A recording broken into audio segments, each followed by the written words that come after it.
오늘의 네 번째 팩트는요. 17.7억 근저당의 해명은 없었다입니다. 이재명 대통령이 주재하는 부동산 정책 대토론회가 오늘 3시간 넘게 진행이 됐는데요. 관심을 모았던 대통령의 분당 아파트 비정상 거래에 대한 입장 또는 사과는 한 차례도 나오지 않았습니다. 부동산 대토론회는 부동산 정책 대실패와 내로남불에 대한 대통령이 사과하는 것으로 시작되어야 합니다. 분위기가 심각하죠? 심각한 주제일수록 좀 밝은 마음으로 토의하면 좋겠습니다. 국민들 사이에 이런 인식이 생겼습니다. 비난도 감수해야 되는 거지. 괜히 돈 벌어서 내가 어디에 영업을 위해서 또는 뭐 개인적 관계에서 빌려주거나 이런 것을 국가가 관여하기 쉽지 않습니다.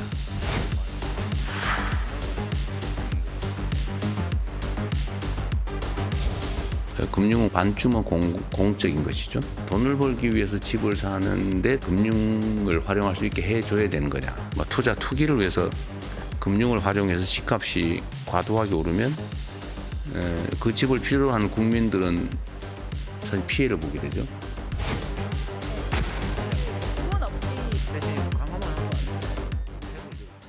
오늘 저 자리에 우리 또 최고의 부동산 전문가 김인만 소장님도 초청받아 가셨는데 김인만 소장님 어서 오십시오.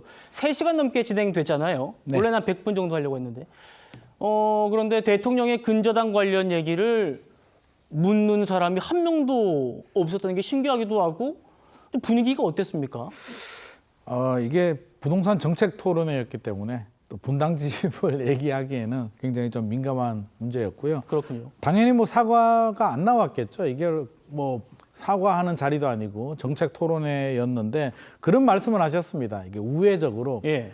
실거주란 말은 앞으로 이제 바람직하지는 않다. 거주용이라는 말을 썼습니다. 거주용이 뭐냐면 다른 데 거주하더라도 어떤 현실적인 목적 때문에 다른 데 거주하고 전세 일시적으로 주다가 나중에 그 목적이 끝나면 내 집에 들어갈 수 있는 사람은 거주용이라고 해서 실거주와 같은 개념으로 치자라는 이제 새로운 그 컨셉을 제안을 했는데 예. 아마 본인을 좀 생각한 거 아닌가 싶습니다. 그렇군요. 청와대 거주하는 건 사실 뭐 당연한 거고 집 하나 두고 청와대 거주하고 전세 줄 수 있습니다. 이게 뭐 불법이거나 잘못된 건 아닙니다. 그래서 이 부분에 대한 언급을 우회적으로 좀 하지 않았나 생각이 됩니다. 예. 여기 이제 자료 화면 보면 우리 김인만 소장님 나올 거예요. 소장님, 이제 실거주를 이제 거주용이라고 바꾼 것도 아마 대통령이 본인의 사례를 좀 애둘러 말한 거 아닐까라고 하셨는데 하나가 좀 더 있더라고요. 보면 대통령이 이런 말씀했어요. 개인 간 돈 거래는 개인이 돈 벌어서 개인이 빌려주는 것은 국가가 관여하기 쉽지 않다. 이게 혹시 아마 좀 간접적으로나마 이 근저당 논란에 대해서 언급한 거 아니냐 이런 평가가 나오던데 근데 제가 좀 여쭙고 싶은 건 이거예요. 그러면서도 금융은 또 공적인 거여서 규제를 해야 된대요. 어떻게 들으셨습니까?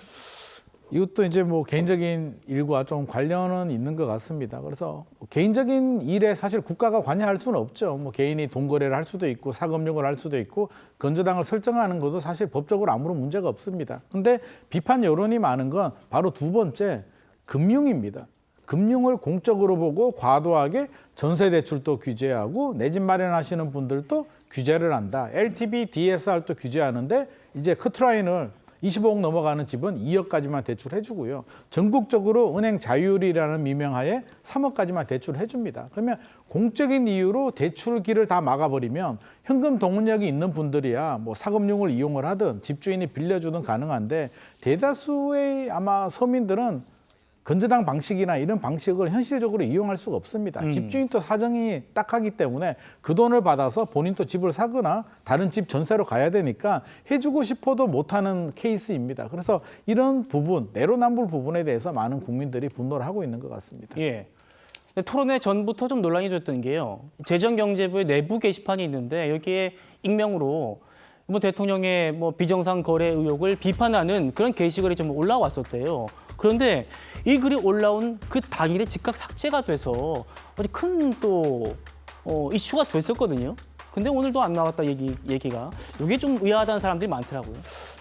이게 뭐 사실 재정경제부가 이제 또 정부 소속이기 때문에 또 굉장히 민감한 이슈죠. 이게 생각보다 파장이 워낙 커서 청와대에서도 굉장히 좀 민감하게 반응을 하고 있는 것 같고요. 어제도 청와대 방송에서 뭐 부동산 전문가를 불러서 해명 방송도 하고 여러 가지 진화에 노력을 하고 있는 상황입니다. 그런 상황에서 정부 내부 조직에서 이런 비판이 나왔다는 얘기는 또 불 붙은데 기름을 부을 수도 있기 때문에 빨리 조기 진화 차원에서 삭제를 한 것 같고요. 예. 전체적으로 본다면 이게 이 파장이 일시적으로 끝날 파장은 아닌 것 같고 한마디로 그겁니다.